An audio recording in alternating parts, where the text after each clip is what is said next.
My name is Mara Ellington, and I'm 34 years old. Competence doesn't throw confetti. It hums, quiet, unfashionable, relentless. Auto pay purrs on the first of the month.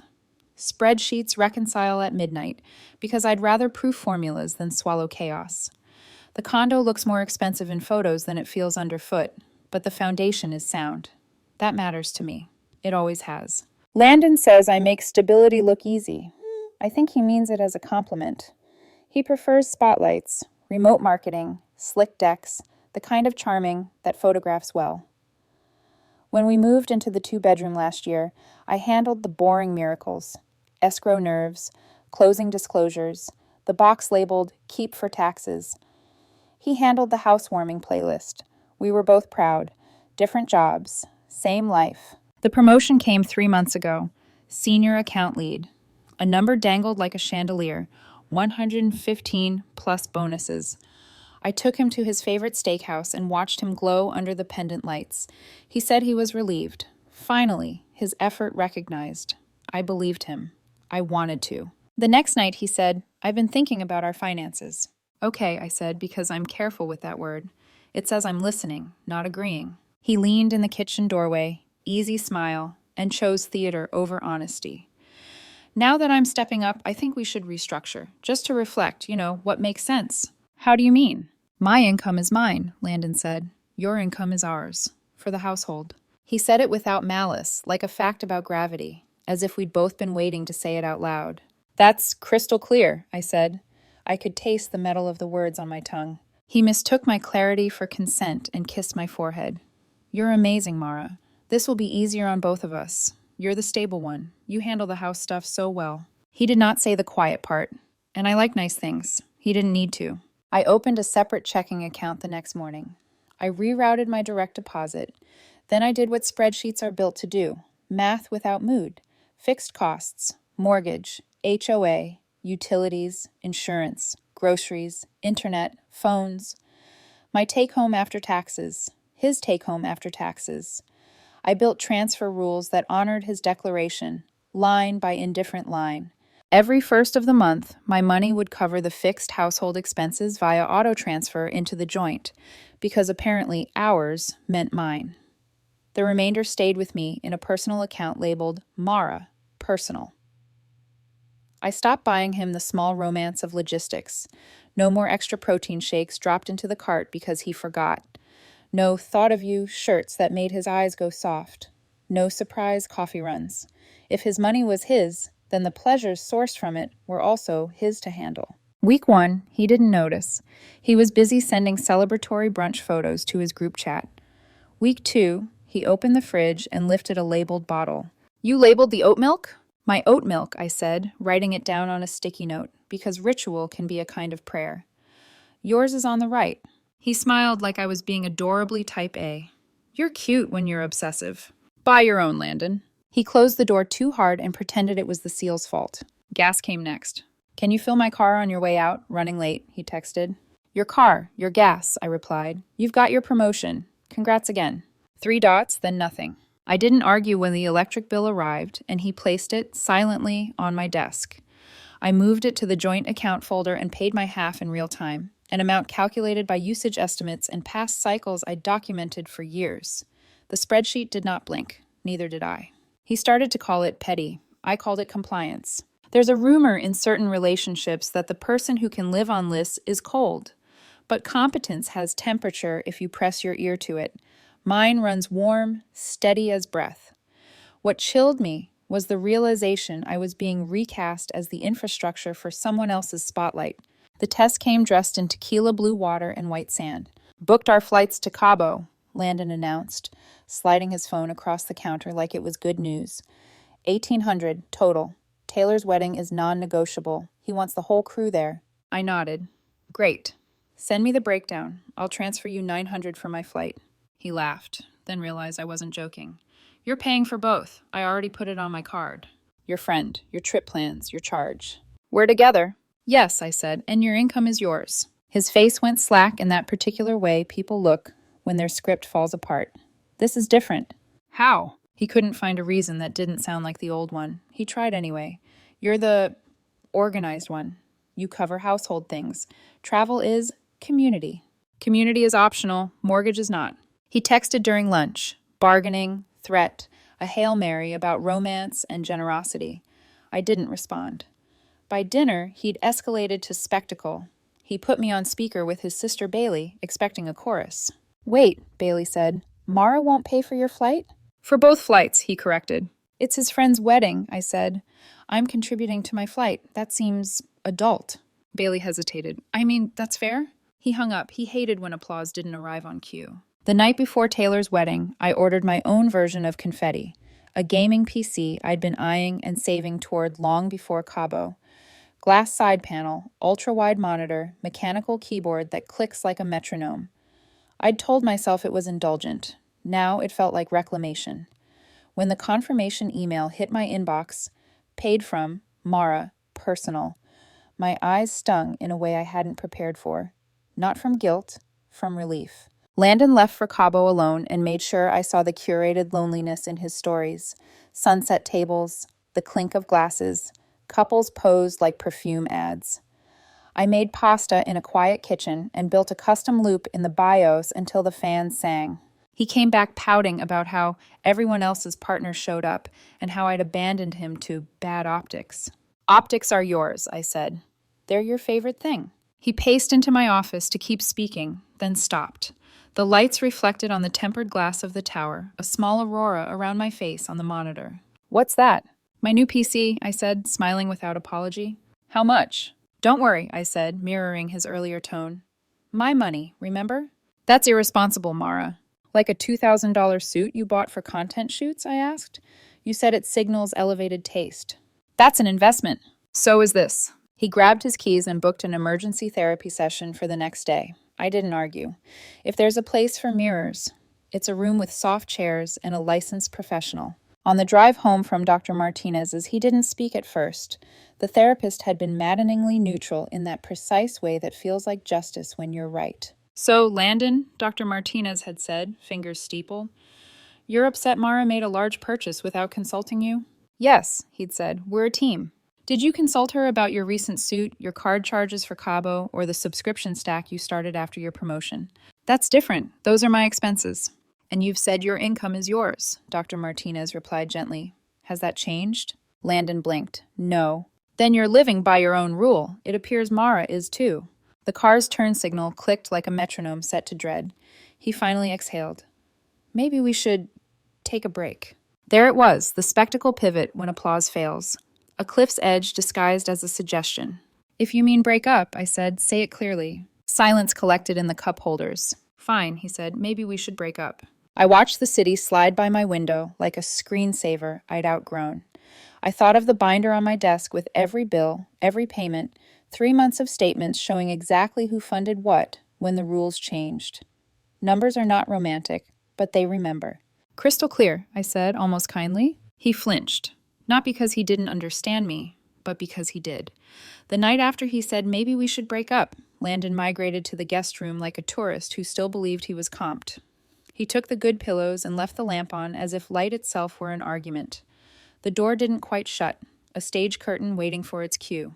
I brushed my teeth and listened to him pace. When the water ran in the hall bath, I wrote water guest on a new line of my spreadsheet and hated myself for the smallness of the satisfaction. Then I reminded myself, it wasn't petty to keep records when the other party believed memory was optional. Morning rearranged us into familiar shapes. Coffee, emails, the friction of two people pretending this could be civilized. He spoke first. So what's the plan, Mara? For what? For us. You said the word break, I said quietly. I didn't. He looked aggrieved that the echo had returned to his own mouth. I was upset. Me too, but I meant what I said. If you mean breakup, say breakup. He did not say it. He asked for time. I gave him structure instead. Until we decide, we live like roommates, I said. We keep to the agreement you insisted on. Your income is yours. Mine is ours for the house. I'll keep paying the fixed bills from my money because I won't let the mortgage slip. You handle your discretionary life. He laughed without humor. You love this, don't you? The rules, the clips, the labels. I love certainty, I said. If you can't offer it, I can build it. He disappeared into his phone for the next hour, thumbs moving like he could text himself a better reality. The group chat responded with heart emojis and bad advice. I recognized names from the Cabo photos: Taylor, Jenna, Bry, and muted their reflections wherever I could. Sound creeps when people want it to. By lunch, the story of what Mara did had already mutated online. I know because Sloan Rivera, the ex who still circled him like a drone with a nostalgic camera, posted a story about some people not supporting their partner's dreams over a boomerang of champagne. No names, an obliging Rorschach for anyone with a grievance to project onto. She and Landon hadn't spoken in a year, or so he said. The timing felt like muscle memory. I didn't comment. I made a sandwich, labeled the Tupperware, and returned to my office. The gaming PC's fans whispered. The tower glowed. For the first time, the hum sounded like a room I had built for myself. That afternoon, Landon tried a different tactic: pity. I checked rents, he announced, standing in my doorway with a solemnity better suited to funerals. A one-bedroom near here is $2,000. My car payment is $650. Insurance, phone, apps I use for work. I can't afford to move out right now. Then don't, I said. No one is asking you to. I thought you'd care. I do. That's why I'm not forcing a deadline, I said. But I'm not subsidizing your discretionary life while you decide if you want to be here. He nodded in that angry way where the head moves but nothing inside it agrees. Right, because your money is holy. Because your rule is your income is yours. I'm honoring it. He told his sister I was cruel.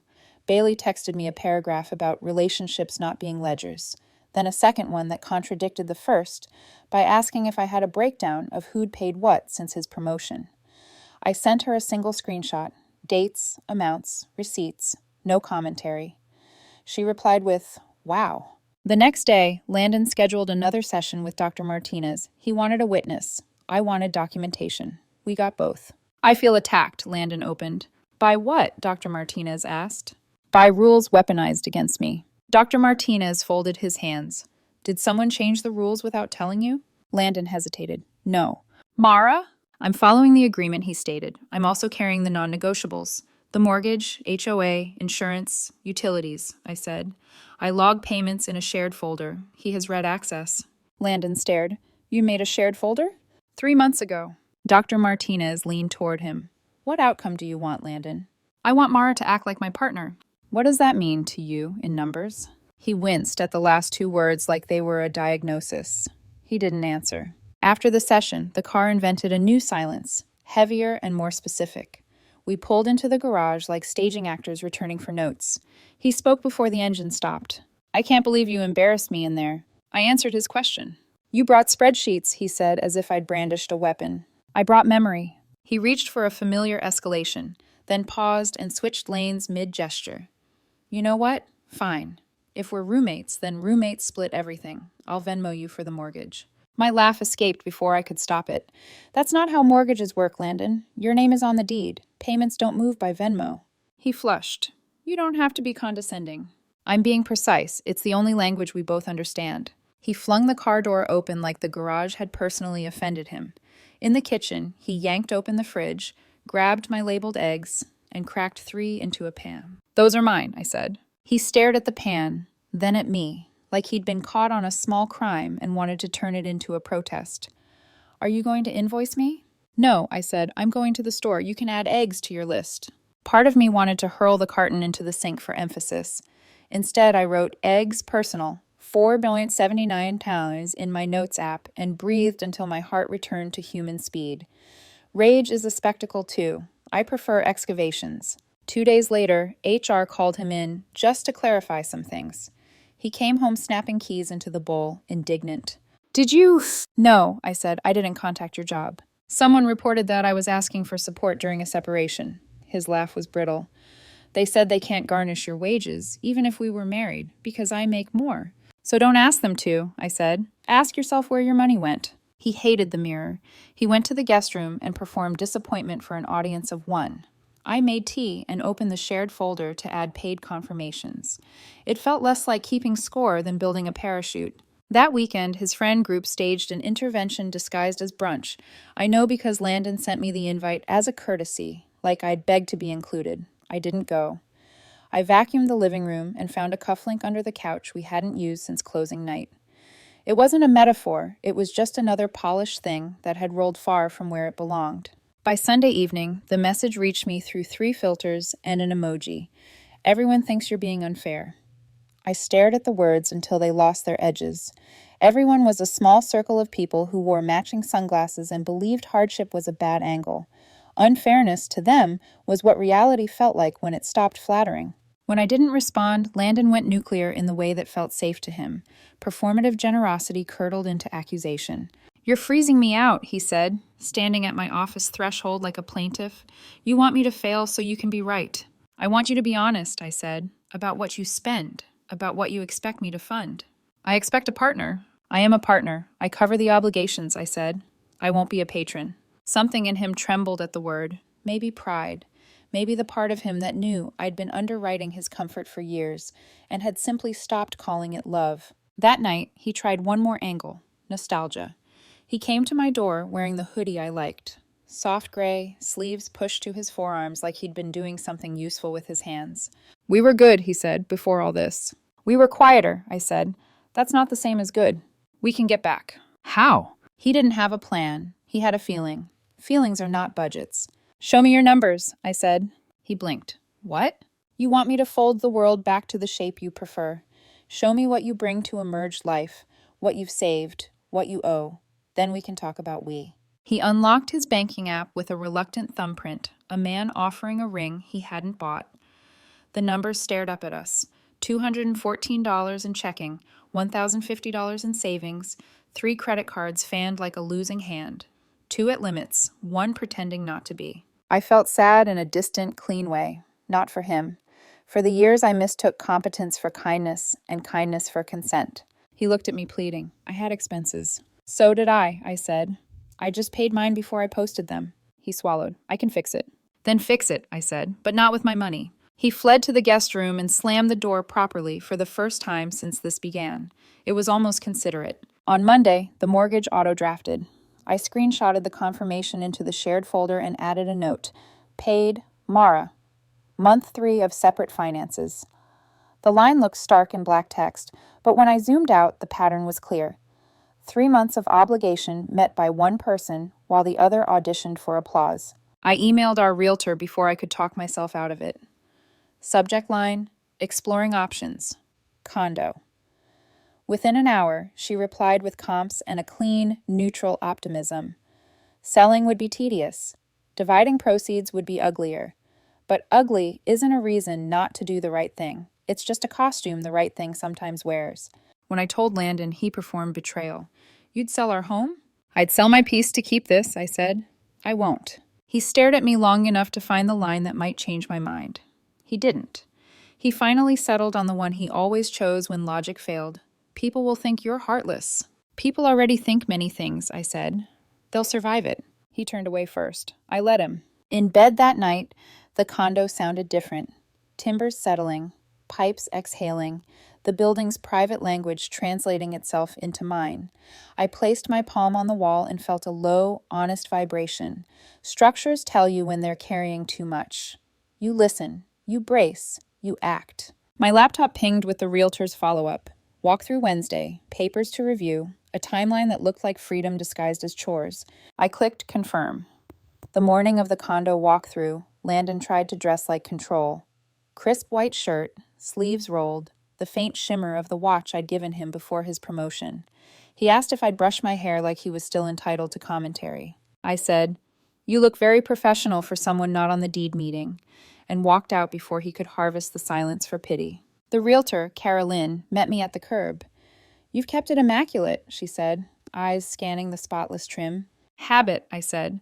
"The house deserves closure too." Landon arrived halfway through, late enough to suggest indifference, early enough to imply he cared. He shook Kara's hand, performed the smile that once made restaurant hostesses linger. I watched him trace his fingers along the hallway wall, like maybe the paint could forgive him if I wouldn't. When Kara left, he stayed in the living room, arms crossed. "So, this is it." "This is the start," I said. He stared at the packed boxes. "You really have everything documented? 3 months of statements, payments, receipts, messages? That's insane. It's evidence." He laughed sharply. "Evidence for what?" You think you're going to win something? I think clarity deserves paper. He rubbed his forehead. You sound like a judge. No, judges listen for motive. I just record cause and effect.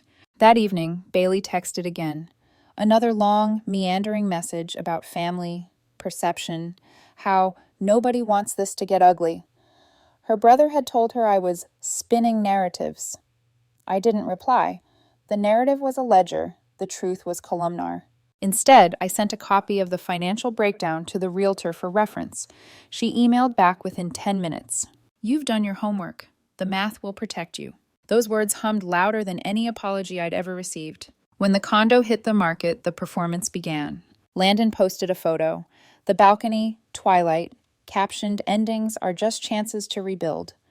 His followers flooded the comments with empathy. Sloan Rivera added a heart emoji. I turned off my phone. By Thursday, mutual friends had heard that I'd forced him out, that I was obsessed with control. I didn't fight it. Spectacle requires audience. I'd stopped selling tickets. But then came something uglier, his attempt at leverage. A call from HR at my firm. They'd received an email raising concerns about your financial ethics during cohabitation. No sender name, but the attachment, a copy of an old utility bill with highlighted amounts, reeked of amateur sabotage. Do you want to file a complaint? HR asked gently. No, I said. I want to send proof. I forwarded 3 months of split payment logs, timestamp transfers, copies of Landon's own texts. Your income is yours. Mine is mine. HR replied within minutes. All clear. We're sorry you had to deal with this. That night, I printed the email and tucked it into the binder under evidence, attempts. I didn't add commentary. Documentation speaks fluent justice. 2 days later, the first offer came in. Slightly under asking, but fair. I told Kara to counter with confidence. When I informed Landon, he accused me of rushing him out. You said you couldn't afford rent, I reminded him. A sale splits equity and ends this cleanly. I've been thinking, maybe I could buy you out. With what money? He didn't answer. His jaw moved like it wanted to invent a currency. Landon, I said softly, this isn't punishment. It's math. You stopped contributing after declaring your income was private. Every payment I made is recorded. Equity divides by contribution, not wishful thinking. You sound heartless, he muttered. No, I said. I sound like the arithmetic version of love after it's been tested. The following week, Sloan posted again, something like a digital monologue. Some people weaponize competence to control others. The comments filled with sympathy for a narrative she'd barely disguised. My phone buzzed with a text from an unknown number. You didn't have to drag him through this. He's broken. I typed back. He set the rules. I lived by them. Then I deleted it. Silence is cleaner. The appraisal came higher than expected. I almost smiled. Numbers, again, saving me where apologies could not. Landon, cornered by arithmetic, tried charm one last time. He appeared in the kitchen doorway while I boxed dishes. You don't have to go through with this, he said. We could start over. Combine again. Clean slate. Show me your accounts, I said automatically. He sighed. Why do you care about that? Because love without transparency is just performance art. He laughed, bitter and hollow. You think you're so righteous. No, I said. I think I'm solvent. A week later, Kara called. Closing scheduled, proceeds ready for distribution. She explained the numbers slowly, like talking to both of us. Mara, your documented contributions covered roughly 70% during the separate finance period. That will be reflected in the equity split. I nodded. Landon blinked as if hearing a foreign language. Wait, what? I thought it's 50-50. It was, Kara said gently, until you restructured. His mouth opened, then closed. For once, no performance. Just soundless shock. That night, he appeared at my door. Not angry, but something smaller. Desperate, almost kind. The kind that comes right before begging. Mara, he whispered, I messed up. I know. I didn't think you'd actually follow through? He nodded. I warned you, I said. You told me your income was yours. I built a world where that was true. He sank onto the edge of the bed, elbows on knees. I didn't mean it like that. How did you mean it? I meant I wanted freedom. You had it, I said. You just didn't like what freedom costs. His eyes filled, not with guilt, but panic. What am I supposed to do now? Work, budget. Live within your means, I said. It's called adulthood. He flinched. You don't have to be cruel. I'm being literal. When he left, I sat in the dark for a while, listening to the hum of my PC. The fans glowed soft blue against the walls, rhythmic and steady, the way competence always sounds when no one's clapping. Somewhere between the folders labeled proof and paid, I found something like peace, ugly, unglamorous, but honest. In the spreadsheet of my life, every cell finally balanced. 2 weeks after the closing, the condo keys felt weightless in my palm. Kara handed me the envelope, all efficient grace. "Funds will clear within 48 hours," she said. I nodded. Landon stood beside me, arms folded, pretending detachment. When the check distribution hit the escrow summary, his eyes widened. $73,000 to him, $89,000 to me. "That's not fair," he said quietly. "It's math," I replied. He started pacing the parking lot like the asphalt might offer sympathy. "We built this together." "We did," I said, "and then you unbuilt it when you decided your income was yours, so the part you didn't contribute isn't." He turned, voice breaking between pride and panic. "I hate that you're so calm." "I practiced," I said. He didn't follow me to the car. That night, I drove to a small condo on the east side. 2 bedrooms, good light, nothing fancy. The agent left the keys in a lockbox. The moment I stepped inside, the air smelled of primer and possibility. I stood in the living room and whispered, "Home." Not a statement, not a plea, just calibration. The next day, I wired the down payment, bought outright. The bank emailed confirmation with a subject line that might as well have been applause, "Transfer complete." Landon called 3 days later. The number blinked twice before I answered. "Mara," he said. His tone was new, too small to be performative. "My parents are charging me rent, $800 a month." "That seems reasonable," I said. "They're my parents." "So? It's different." "It's really not." He exhaled, long and uncomprehending. "You'd let me struggle like this?" "You let me carry you while you saved nothing," I said. "Struggle is perspective." He muttered something about love, about second chances, about how we could still restructure if I wanted. "I already did," I said, "without you." That evening, I unpacked in silence. The gaming PC went into the spare room. I set up the desk near the window where afternoon light hit like a soft metronome. When the fan spun, the hum was familiar, steady, clear, mine. I didn't post about it. No captions, no victory reels, just quiet air and a clean screen. A week later, an email arrived from Kara. "Sale officially closed. Congratulations on your new chapter." Attached was the final disbursement statement. I scrolled once, then saved it to the folder labeled completed. Right below it sat every document from the last 6 months. Bills, transfers, texts, therapy notes. The digital map of a relationship unraveling in perfect accounting order. I should have felt triumph. Instead, I felt something better. Peace with decimals. Landon's name still appeared occasionally online. Sloan reposted his latest personal growth video. He'd started a podcast about modern relationships and fairness. The irony nearly made me laugh. I didn't. Some stories collapse under their own symmetry. They don't need applause. One of his captions read, "People change when you stop paying their bills." I almost commented, "Exactly." Then I closed the app. My mother called that weekend. She'd stayed tactfully silent through the unraveling. Now she asked, "Are you happy?" "I'm steady," I said. "Happy will come." "That's enough," she said. After we hung up, I made tea, opened my budgeting spreadsheet, and added a new tab, Future. No formulas yet, just blank cells waiting for purpose. I typed one line at the top, "My income is mine." Then, beneath it, in smaller text, "So are my choices." Outside, the evening softened. A neighbor's wind chime caught the breeze, quiet and unshowy. I thought about all the noise that used to fill my life. The cabinet doors slammed for punctuation, the arguments rehearsed like monologues. How small those echoes seemed now. I sat back, listening to the low hum of my computer, the rhythm that had carried me through the worst of it. Competence doesn't need confetti. It just needs room to breathe. I saved the file, powered down, and let the screen fade to black.